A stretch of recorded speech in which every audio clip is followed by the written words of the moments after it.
everyone. My name is Diana. I'm a freelance science journalist. I've been a freelance science journalist since 2016. And I'm a McGill alum. I got my master's in neuroscience at McGill before transitioning to journalism. And now I work from my home office in Berlin. And I write about life sciences, health, and academia mostly, although I occasionally dip my feet into other topics as well. So yeah, today my talk will be kind of split up into two parts. So part one, I'm going to discuss my journey, how I went from academia to journalism. And part two, depending on how much time we have, I thought it might be fun to look at some of the very basics of what it's like to put a science news story together. And yeah, there'll also be a hands-on activity if we have time for that. So maybe the audience members, if you could put your fields of study in the chat, that might be helpful for later on for the part two of this. And throughout the presentation, I'll be asking questions, so please feel free to participate and give some feedback while we're going through this. And at any point during the presentation, feel free to raise your hand and ask questions. I'd be happy to stop and answer any of those. Okay, so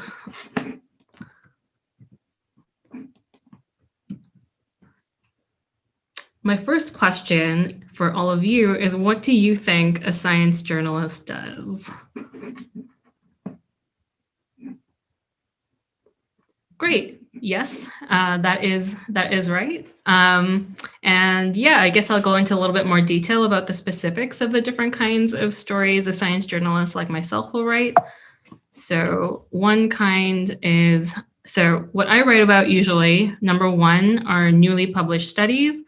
So this is an example of a recent piece I did for Scientific American about a neat little study where researchers were able to get participants to answer some simple questions in real time while participants were asleep.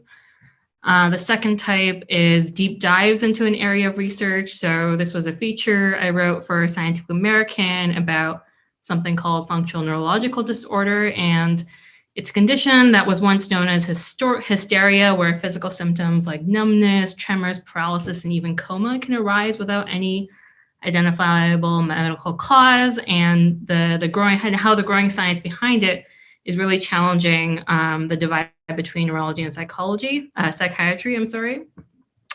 And this was like, compared to the news story, which I'll usually do in like 3 to 5 days, sometimes even shorter, like this feature story took, I think, between like 5 to 6 months from start to finish. It involved going to Scotland, to a neurology clinic, speaking to patients, sitting in on clinics, speaking to physicians, researchers, and all that. So there's a huge range in how in-depth a piece can be.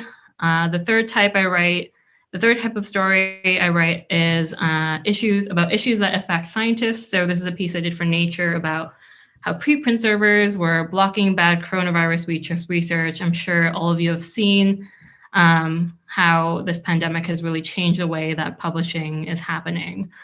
And the last type of piece that I write is current issues from a scientific angle. So this is a story for The Scientist that I wrote, where I looked into some of the claims behind companies that were claiming to be able to predict physical, cognitive, behavioral traits, which sounded really fishy. And as I suspected, when I went to do some reporting, it turned out that the science to back up these claims was weak at best. So yeah, I would say, to sum that all up, I'd say my mission as a science journalist is to as Dennis said, to accurately explain science to the public, B, to assess claims of scientific advances and discoveries with a critical eye, and finally, to debunk scientific myths and combat misinformation about science-related issues. And just a quick note here, so these are just a few examples of type of pieces I write, but there's so many other kinds of stories. There are profiles, there are listicles, explainers, infographics, Q&As, and yeah, a lot of different types of pieces that you can write as a science journalist. So the next thing I'm going to talk about is how I got here. So this is my path. So as I mentioned early on, I was initially a grad student at McGill doing science. And I guess at some point, perhaps earlier than I had expected, I realized research was not really for me, even though I really like my lab and I enjoyed my time at McGill. So once I had that realization, I decided to start looking into writing because I had a blog, which now I look back on and it's really embarrassing. But that was something where I realized, okay, I like writing. I wrote little pieces about science there. And then to start formally publishing, I decided to join the student newspaper. So while at McGill, I wrote for the SciTech section of the McGill Daily, and then a year during my second year in grad school, I was a science and technology editor, and that really helped solidify my desire to become a journalist. Being in that environment and realizing that I really like journalism, really like doing this. So after grad school, I applied for a bunch of internships. So at first, I applied to a bunch of journalism internships at all the big magazines like Science News, Science, Scientific American, and I didn't get any of them. So I looked instead into communications internships. So this is like writing jobs for institutions like universities and research organizations, which have a bit of a lower bar to get into. And I got one at Fermilab, which is a national particle physics lab in Chicago. So I went from my neuroscience degree to a particle physics lab where I like knew absolutely nothing, but it was a lot of fun. I spent 5 months there learning about particle physics and the universe, and it was a lot of fun. And then after the Fermilab internship, I had that experience that gave me more of a competitive edge, I guess, in applying to science magazines. So from there, I applied again to Scientific American. I think in total I applied there like 3 times, and then I finally got it. And I worked there for 6 months in their New York offices. And I guess a quick thing to mention here was that I think one thing that helped in addition to my persistence was also networking. So I met an editor at Scientific American at a neuroscience conference. I can't remember when, and asked to chat over a coffee because I was really interested in journalism and I wanted to write for them. And would she be willing to talk to me over a coffee? And she was really friendly. And I kept in touch over, I think it was more than a year before I finally ended up working there. But I think it helped to have that personal connection as well when I was applying for that. So after my internships, so that was 2 internships in total, I moved to Berlin. And immediately went freelance. The first year was a bit of a struggle, to be quite honest. I wasn't making as much money as I'd hoped. So I applied to yet another internship with The Scientist. And that one was nice because it was virtual, so I could stay in Berlin. I wouldn't have to move anywhere. So I worked with them for 6 months. And then after that, freelancing became a lot easier for me because I already had 3 steady clients. I kept working for Fermilab, for Scientific American, and The Scientist. And from there, I think the freelance career, I wouldn't say took off, but started on a more steady path. And so that's my path. It's obviously not the only one. There's a lot of other options. A lot of journalists don't study science in their undergrad. I imagine that's really not relevant to most of you here today. Since I think most of you are science grad students. The other path a lot of people take is journalism school. And in the next section, I'll talk a little bit about the pros and cons of that. There are also fellowships that you can do. For example, there's a AAAS Mass Media Fellowship for students, which could be really interesting for people who are still in school. And some people try to get staff jobs rather than freelance. But I personally found this to be a challenge being a Canadian because a lot of the big science magazines publications are either in the US or the UK, and getting visas is a nightmare. So just a note about that. So journalism school, I'm just going to quickly go over this because I think this is something a lot of people who want to do journalism think about at some point.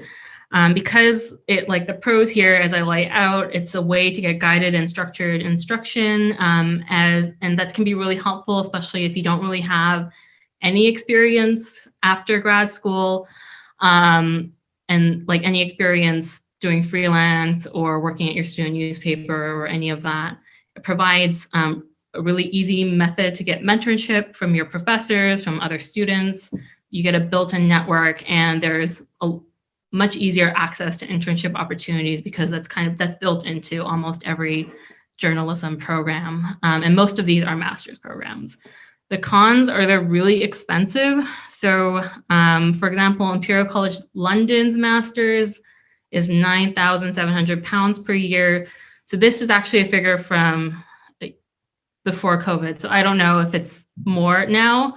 I don't think it would be any less. And NYU's Science, Health, and Environmental Reporting Master's Program, which is a really prestigious one where almost everyone who goes there does really well, costs $76,000. And like that is more than an average journalist salary. So just take that into account when you're thinking about whether you want to do a master's in journalism.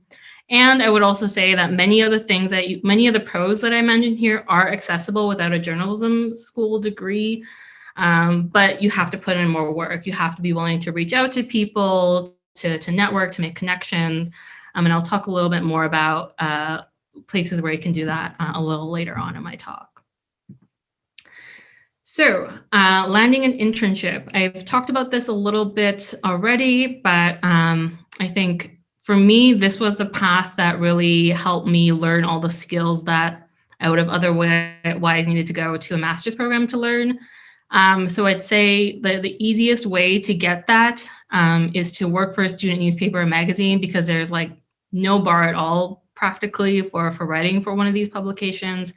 And these can serve as clips when you're applying to internships. So I used my clips from the McGill Daily when I applied to Fermilab and Scientific American, and those definitely helped. Start your own blog, or, also I guess Twitter is a good place too, to start building up a following of just like science communication that you want to do. And I think another thing you can do early on is write for smaller, perhaps less glamorous publications, like trade magazines or at outlets that primarily publish articles by scientists. But at the same time, I would also say to try to aim high and pitch to your dream outlets. A lot of them have blog sections that are a lot easier to break into. They unfortunately usually don't pay. But one of my first clips was for the Scientific American blog, and I wrote that during grad school. So you can, and I had very little experience back then, so I think it's definitely an accessible route for a lot of people. And the second thing is definitely to network and to reach out to people whose work you admire, send them emails, go for a coffee, meet over Zoom. I guess it's a different time right now. We can't really meet in person, but there's definitely ways to connect. And on that note, I would also say going to journalism conferences is a really good way to network. So there's a bunch of different science journalism societies. There's a World Conference of Science Journalists that meets every 2 years, and there's the Canadian Association of Science Writers and the National Association of Science Writers, which is the US based, and they meet every year. Or also just go to scientific conferences with a large journalist presence. AAAS has a science journalism internship fair at their annual meeting. The editor who I mentioned I met earlier, I met at a Cognitive Neuroscience Society conference. So every science conference, there'll inevitably be a few journalists there who are looking for stories. And if you see one and you're interested in journalism, like don't be afraid to just go up to them and say like, hey, I'm really interested in journalism. Do you want to go have a coffee at some point? And I'm sure they'll say yes. Well, probably will say yes. Yeah, and the other thing, I guess for me, what that was a calculation was freelance versus staff job. So as I mentioned, I basically went freelance right away. And the pros for me were that there's a flexibility to live and work almost anywhere you'd like. So I decided to move to Germany. You can decide to move wherever you want, or you can stay where you are. And that's one of the beauties of freelancing. And most of my clients are in the US. I have a few in Canada and a few in Europe, but I work for mainly American outlets and live in Germany. And that's completely no problem. So if you want to live somewhere other than the US or the UK, as I mentioned, which is where a lot of the publications are, freelance is definitely the way to go. You also have the freedom to work with a variety of publications, which I actually enjoy. You get to pick and choose which magazines you want to write for, and you get to choose your own work schedule and vacations, which is nice. On the flip side of that, the benefits of a staff job, there's more financial security and stability, at least at the beginning. But arguably, some people will say, and I think myself included, that freelancing can also come with more stability down the road, because once you build a steady client base, you're less vulnerable to layoffs. And I'm sure everyone knows that journalism isn't exactly the most lucrative industry at the moment, but as a freelancer, if you're writing for various different publications, if one publication cuts its staff, you still have a bunch of others to work with. So in that sense, one could argue you have more financial security and stability as a freelancer. The other benefit of a staff job, though, is you have colleagues. Once again, as a freelancer, you kind of have to build your networks yourself. I managed to do that after a few years, but there were definitely like periods of loneliness at the beginning that you really have to like go out there and search for networks to get over that. And the same goes for collaborative projects. If you're somebody who likes collaborating on things, like there are collaborative projects that happen in journalism, but those typically happen in newsrooms. When you're a freelancer, a lot of the things that you're doing are kind of on your own, with the exception of the editors who will read and edit your work. And so what does a typical workday look like for me? So here are some of the usual tasks that I'll do during the workday.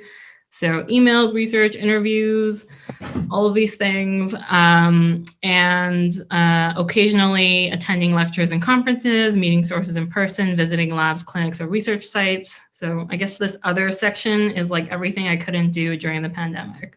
So I'm really looking forward to doing that again, once that's possible.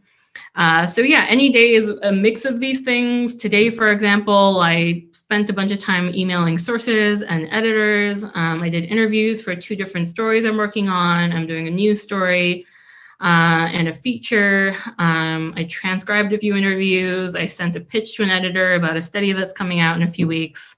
And Friday was completely different. So every day is very different. And one thing I think people are really interested in before going into this, and of course, because it's a job, is the money.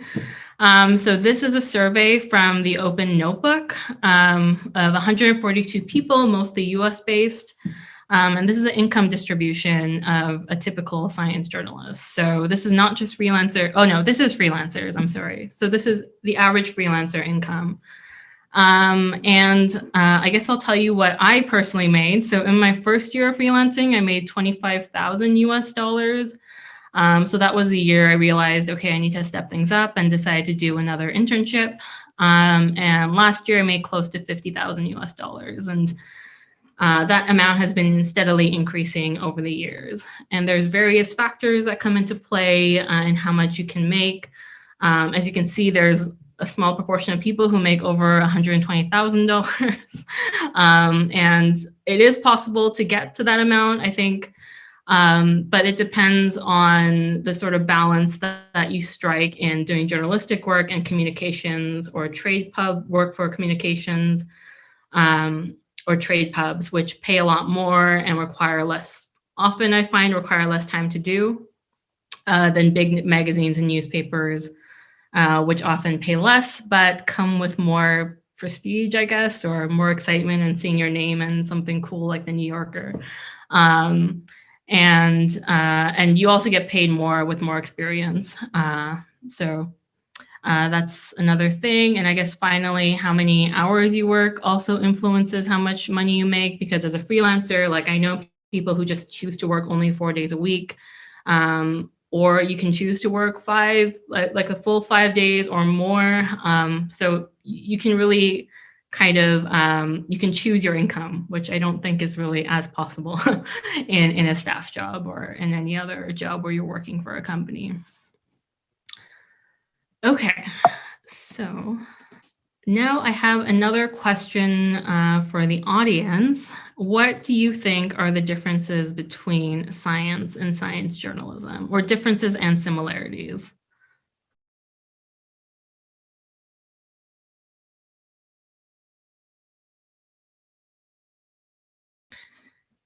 Yeah, so those are both definitely true. So these are what I have here. So I think similarities are an interest in science, an ability to read and critically assess scientific articles, and a need to communicate findings accurately. Sorry, there's a spelling mistake there. And in terms of differences, I think scientists have more specific expertise, journalists have more general knowledge, but I think both scientists and journalists also go on a process of discovery in a sense. Like as a journalist, every time you delve into a new story, you're discovering something new. And that's one thing that I really love about journalism, and one thing that kind of made me want to shift away from research where you're really focused on learning things about a specific topic. In journalism, you get to learn things about a lot of different topics. You just don't get, I guess you just don't go into as much depth as you do as a scientist. And yeah, in terms of communicating, the way that you're communicating your findings, that's also different. Scientists primarily share their findings with other experts, although there are scientists who also communicate their own work to the public as well. But journalists need to explain their findings, explain these to the public, and scientists primarily promote their research, and journalists need to scrutinize those claims. So that concludes the part one, I guess, of my presentation, which was about my journey. Before we get into part two, I wonder if you guys have any questions about any of that. Okay, so in the second part of my presentation, as I mentioned, we're going to talk a little bit about the basics of a science news story. So I'm going to, be, I guess, teaching you a little bit about how not to do this. So I'm sure you guys have seen headlines like this, science journalism that just makes your eye roll. And as a science journalist, you are trying not to do this and trying to be as accurate as possible. And so, the thing I will talk about now is, the basics of a science news story. So this sort of single study story is one of the most straightforward types of science news stories out there. I'm sure you guys have all seen them. These are stories about a new paper that comes out. And usually when you do an internship or when you're starting off, this is the first kind of story you'll write, just because it's the easiest. So my first question to you is, step one is read the paper. How much of the paper do you think you need to read? Yes, correct. All of it. Don't just read the abstract. A good journalist won't just read the abstract, and it's really easy to tell when this is the case. You can tell that the journalist did not read the article when the headline turns out like one of the things I've showed you in the last slide. The second thing I would say is to look carefully at the methods, basics, like, was it an animal study? What's a sample size? And this is often where also the really interesting bits of the narrative are. This is like where the journey the scientists went on is to get to their findings. Check for bold or surprising claims. So this is where the next step will really come in handy. And the final thing is to make sure to check the conflicts of interest. So see who's funding the study. And oftentimes, I'm sure you guys will see, like, there's articles in the news about some study about how, I don't know, how a lot of wine is really good for you, but then it turns out it was funded by some alcohol company or something like this. So you have to always make sure that you check where the money is coming from. So step two is to find sources. So here I have a question for you guys again. Who do you think should be interviewed for this story? Okay, yeah, so author or authors is always important, and that's the first person you'll usually reach out to because they're kind of the most obvious source. They're right there on the paper, their email is right there. And they're the ones who will be the ones who tell you how the work was done. Oftentimes I'll reach out to the corresponding author, which is usually the lead author, but I find that talking to grad students can make for more compelling narratives because, as most of you know, grad students are usually the ones who are on the ground doing the work. So they're most familiar with the kinds of ups and downs and the journey that science is. And the second type of source you want to reach out to are outside experts or independent experts. So this is important for verifying authors' claims, especially when they're proposing something controversial or claiming that they were the first at something. And these are usually things that will end up catching editors' interest. So you oftentimes, you always want to speak to at least one outside expert but if you can, two or more is usually better, because almost every single time I report on a new study, there are caveats that the authors don't mention. And I mean, of course, I understand it in a sense because you're in the news. This is really exciting. You want to show just like the most exciting parts of your study, but oftentimes the caveats only come up when you talk to outside experts, and they'll say, well, actually, this wasn't the first time XYZ was found, or, this claim is really controversial, like this method that they used isn't the best way to look at this. And of course, myself as a non-expert, I'm not really the best judge of that, but these outside experts are. And the easiest way to find these outside experts is to look at the references. I often just immediately go and look for people who are cited a lot in the references, or just do a quick Google search of the field of study, and it'll pop up a bunch of names. Yeah, so now step 1 and 2 are done. You've read the paper, you found the sources, and now step 3 is the interview. And so this is I would argue that this is the most important and the most interesting part, because this is where you really gather the meat of the story. You talk to the authors about the story behind their study, the obstacles they face, surprises, what motivates them to do their work, and why their work is important. And if you're ever doing an interview, I would recommend to really just don't be afraid to ask the dumb questions. Simple questions like, what's a synapse or what's a gravitational wave can be some of the most helpful when you're writing explainers later on, because this is often where a scientist will give you a really good metaphor that you can quote that will really help readers understand the basics of the science.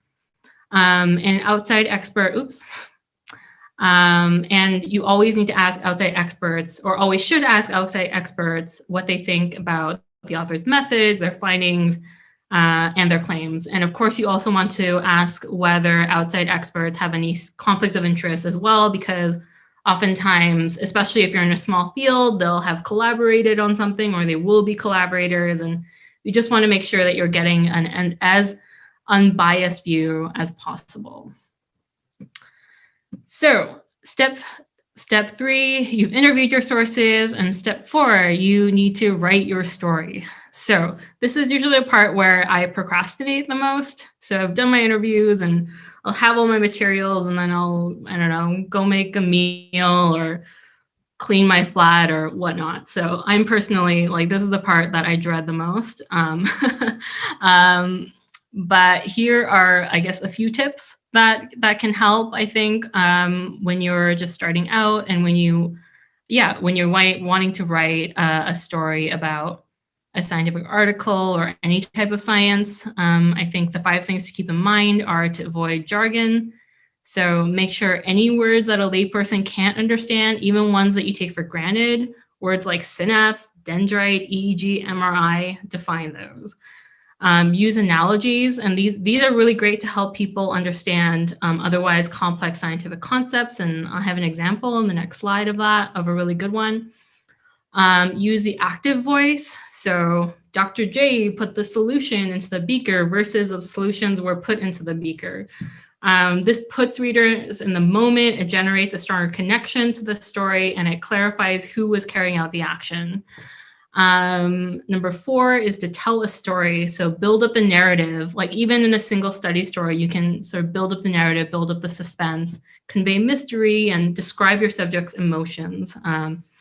And oftentimes the way that I get that is just to simply ask my interviewee, like, what were you feeling when you found this result? Like, what did you feel when it failed for like the 3rd time and it finally worked? And there are often very strong emotions there. And the last thing is to give away the results. So to describe the key findings right away so that readers know what to expect in the piece. So to illustrate this, I have 2 examples of 2 good examples, I think, of snippets of pieces that do this really well. So this is a story in the New York Times about the discovery of gravitational waves. So here you'll see the writer gives away the results. So the results are right at the beginning. He tells writers up front what the story is about in plain, understandable language. The astronomers announce that they've seen a pair of dead stars collide, giving them a glimpse into the violent process, blah, blah, blah, blah. And here again, you see the active language. Astronomers announced the collision rattled the galaxy. Like these are things carrying out actions. And you have this really wonderful analogy here of the collisions sending fireworks across the universe. You have no jargon. The only jargon here, clonova, is clearly and really beautifully explained right up at the beginning, even before the word is used for the first time. And finally, like even in this little snippet, you can see the story forming. We're given a glimpse into the astronomer's emotions, the promise of a mystery to be solved, and so forth. So now that you've seen the example, I'm going to give you another one. And I wonder if you guys can look through this brief paragraph and tell me, like, what you see here as how you see, some of these elements appearing here in this story. Yeah, exactly. So, as I showed in the first example, the results are right up front. Readers know what to expect. There's the active voice again. Researchers have caught their best glimpse yet. And again, there is no jargon. Photosynthesis, which I think as scientists, most of us take for granted that we know what it is also explained. And it starts to build up a little bit of suspense, and it builds some stakes for the research. Right, so now we're going to do a little activity, which I'm going to call elevator research, although this is not my term. Someone else had thought of this, so I won't take credit for it. So I would like you guys to describe your research in 3 sentences or less. So I guess I'll give you all around 10 minutes to write down 2 to 3 sentences describing your research. And then we'll get together and maybe some of you can share your sentences. And here again are the 5 points. Well, I guess there's one final one at the end. Make sure you think about the big picture when you're putting this together. Next, going back to the basics of a science story. So as we've seen, we've gone through the first 4 steps. We've read the paper, found the sources, interviewed the sources, and you've written your story. Now what happens next? Now the story will go to an editor, and oftentimes a fact checker, although unfortunately not every magazine has fact checkers. So as soon as you submit your story, an editor or several editors will look through your story and edit it for style, language, errors, any gaps that they have questions about that they'd want you to fill in. And once everyone's happy with the final project, or usually what happens is once everyone's happy with the final product, the piece will go through a fact check before it's published. So sometimes it'll be the editor, the copy editor, who's the one who looks through like grammar and structure that will do this. Sometimes the magazine will have a dedicated fact checker, and oftentimes the most extensive fact checking processes are for features. So these long print feature stories that require a lot of reporting, you also want to, they also involve very, very intensive fact checking. And a fact checker will step in at the stage, go through your piece and verify things. But a lot of publications don't, at least not for news stories, have fact checkers. So the onus will be on you, the writer, to fact check the piece yourself. So the next activity that we'll do, well, I guess before we do the activity, I'll explain a little bit about how to fact check. So how to fact check. So this is an example of a little passage of a recent story that I did, and sort of what the annotation that you send off to the fact checker looks like. So as you can see here, every sentence is highlighted and is linked to the place where the fact checker can go to and verify whether the thing written here is true or not. And so this is what a typical fact check document will look like. So the entire piece will be highlighted like this with a comment, or more often I'll use footnotes or endnotes because they're just much nicer to look at. So these are, I was going to ask you what you think needs to be fact checked, but these are the things that need to be fact checked when the article goes through the fact checking process. So basic things like spellings of names and places, scientific technical explanations, product descriptions, quotes, world record claims, anecdotes. Basically, at the end of the day, everything needs to be checked. And in especially things that that we take for granted, I find that the most basic facts are the ones where I really have to dig through references and then more references to get to the primary source where the initial thing was. Because oftentimes what I find is that I'll have found a fact in a scientific paper, in a discussion or the introduction, and then I'll go to the reference that the scientist referenced, but then that will just be a review paper, and then it's really hard to find the original paper where that fact was from. And this is why this can take ages, and which is why I really love my fact checkers who do this for me. And it also just helps to have a fact checker because oftentimes, I'm sure many of you have had this experience where if you look at the same piece over and over again, you just forget what you've seen, and you take a lot of things for granted. So it really helps to have a new set of eyes looking through what you've written and making sure that you've actually checked everything. But like I said, unfortunately, especially with news stories, shorter stories at magazines with smaller budgets, you'll have to fact check this yourself. And I think, it puts a lot of work on your shoulders. So on that note, I have a little activity for us. And this is going to be a who said it activity. So who do you think said this quote? "If you're going through hell, keep going."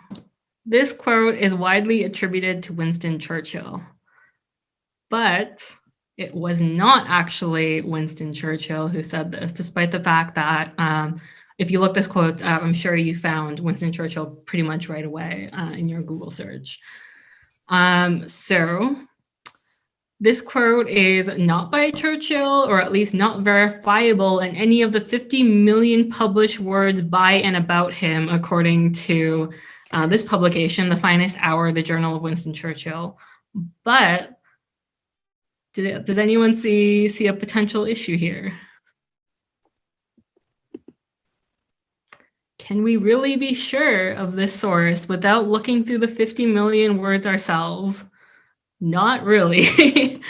I mean, unfortunately, I don't think most people in this case would go through the 50 million words, and that's where you really see the challenge of fact checking. Sometimes it does work to really get to make sure that something's correct. You have to find the primary source and see the fact there. But for now, the best that we have is this quote from this journal. A second activity, or second quote, who said this? "In this world, nothing is certain but death and taxes." Benjamin Franklin is correct. So, in this world, nothing is certain but death and taxes. Benjamin Franklin, or at least widely attributed to Benjamin Franklin. And in this case, it is almost correct. What he actually said is, our new constitution is now established and has an appearance that promises permanency, but in this world, nothing can be said to be certain except death and taxes.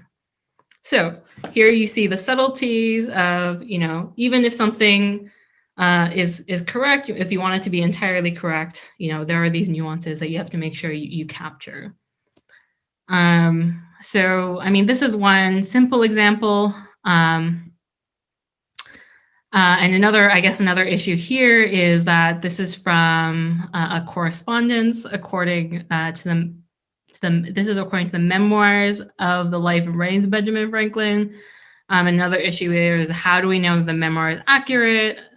Can we get a reprint of the letters? What if there was an error in transcribing the original? So, even if you think that you've really gotten to the bottom of the fact, there's often, even more digging that you really could do to verify something even further.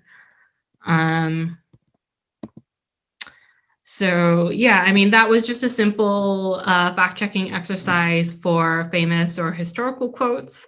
And I guess a few key things there is, don't rely on memes, don't rely on popular books, do look for biographies, autobiographies, and histories, but vet the author and check the sourcing. Always look for primary sources if you can, transcripts or archived video, and do look for libraries or historians who can help you confirm the attribution. And in general, I find that historical quotes are really hard to use in articles. Like, there have been a few times where there's a really good quote that's quoted in scientific papers as well, but when you really try to dig through the evidence and find the primary source, it's just impossible. So in those cases, often what I'll do is I'll just cut the quote from the piece, because I do not have the time to look through 150 million words or to track down a librarian and look for the original transcript. So yeah, sometimes you have to choose your battles. But usually, luckily, it's a little bit easier than that, at least when you're looking for, well, not always, but sometimes, oftentimes, like, you can find the primary source of a scientific finding that a paper is quoting, or that a source has told you. And I guess that's another thing, like, when you're interviewing scientists, scientists often can be really certain of what they think to be true, but then you go to look for a primary source that really validates that, and it's either like a little bit different, like that Benjamin Franklin quote, or you just can't find the primary source, and it's just something that the scientists have taken for granted. So I think even when you're quoting an expert, you always have to make sure that you verify that what the expert has said is true. And that's something that I don't think always happens, because we often take experts for granted. Okay, so I guess then, now that we've read the paper, found the sources, interviewed them, written the story, edited and fact-checked it, the only last thing left to do is to publish. And yeah, so that is a little walkthrough of the very basics of a science news story. So I think, as I mentioned at the beginning of the second part of the talk, like, a science news story like this is the kind of simplest piece that you'll write as a science journalist. And things get a little bit more complex when you're writing deep dives, or when you're when you're doing other different types of stories. But the bare bones is pretty similar. You're always reading papers, finding sources, interviewing them, writing, going through this editing and fact-checking process. And yeah, once you do that, you'll have your byline, and everything will feel good, and all the pain that you went through and going through these steps will be worth it. And yeah, so I think that's pretty much it. The last slide here, I think I promised someone earlier, these are some of the resources that I recommend.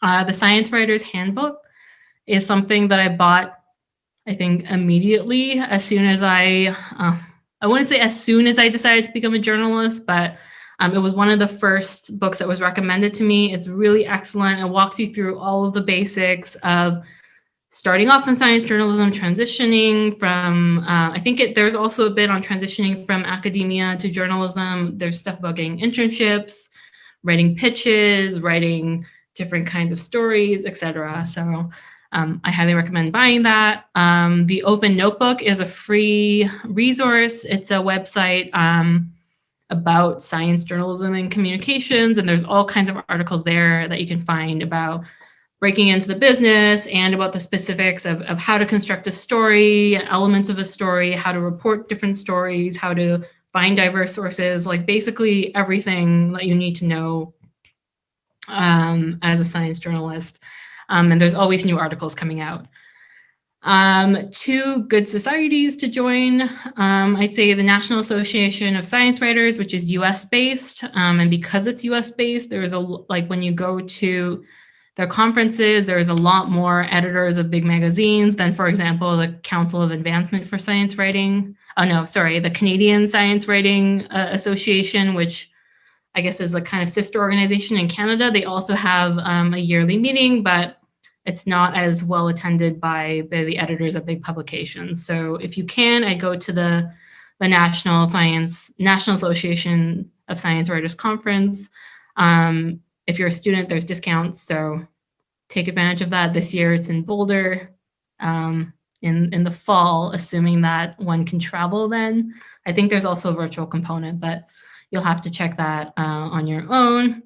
The Council for the Advancement of Science Writing is kind of associated with NASW. It's also US-based, and they hold the conferences together. Both of these websites have their own resources. And finally, as I mentioned earlier, for scientists, I'd recommend the AAAS Mass Media Fellowship, which is specifically geared towards people who are still in school, doing grad school, who want to spend, I think it's a summer, at a newspaper or a magazine. And it's a really good opportunity if you're still in school and you just want to spend a summer getting to know what it's like to be a journalist. Great. So yeah, that was it. You can always get in touch. This is my email. Feel free to email me with any questions. Reach out to me on Twitter or ask me questions now if there are any questions left.